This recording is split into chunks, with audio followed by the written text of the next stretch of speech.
I'm not here to hype the Leica name or throw a bunch of numbers at you. I'm here to make sure you can decide whether the APO Televid 2550X spotting scope actually fits the way you spend your time outdoors. If you've ever stared at a binocular spec sheet and wondered if the extra magnification will really help you spot that distant bird or hilltop landmark, you're not alone. The hesitation isn't just about price, it's about whether the lens will hold up in changing light, whether the focus system will be quick enough when you're tracking a moving animal, and whether the accessories that come in the box are enough for a real field day. Link is in the description if you want to check the product details on Amazon. First, let's frame the category. Spotting scopes sit between high-powered binoculars and small telescopes. They're meant for people who need more magnification than a pair of 12 binoculars can give, but who also want a portable package they can carry on a hike, a boat, or even a backyard wildlife watching session.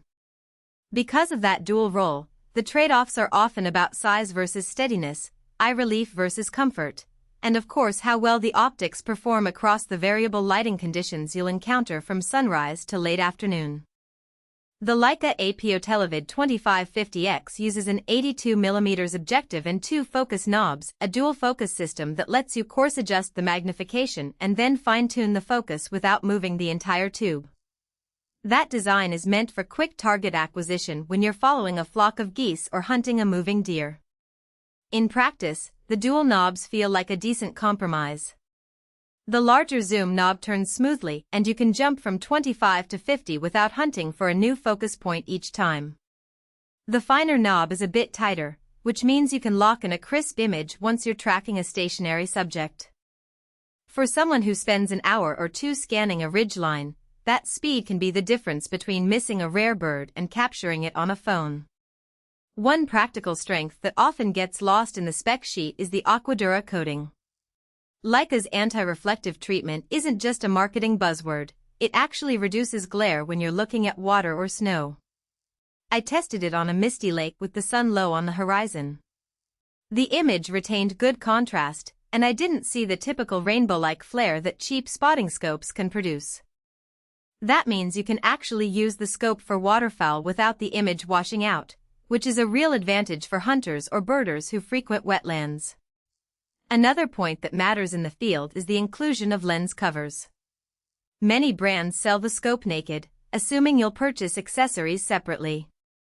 Leica includes 2 lens caps with a rubberized seal that protect the front and rear optics from dust and moisture. In my own experience, a quick snap-on of the rear cap after a day's use saved me from having to clean a fogged lens first thing in the morning. Those small accessories add up when you're out in a remote area where you can't afford a cleaning kit. Now, who should actually buy this scope? The sweet spot is for serious birders, wildlife photographers, and hunters who need high magnification, 25 through 50, but also value a compact package that can be mounted on a small tripod or carried in a backpack.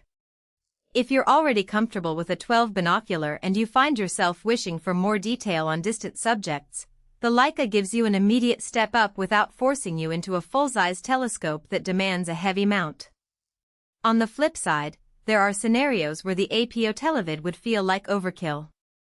If you're primarily doing daytime birding in open fields, a 15 or 20 binocular might cover your needs with less need for a tripod. The higher magnification, especially 50, can become shaky unless you use a very sturdy support, and the field of view narrows to under a degree at the top end.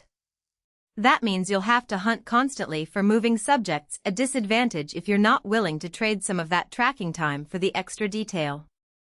Also, the price point is higher than many entry-level spotting scopes. If you're a casual hiker who just wants a quick glance at a distant waterfall, you might not see the return on that investment.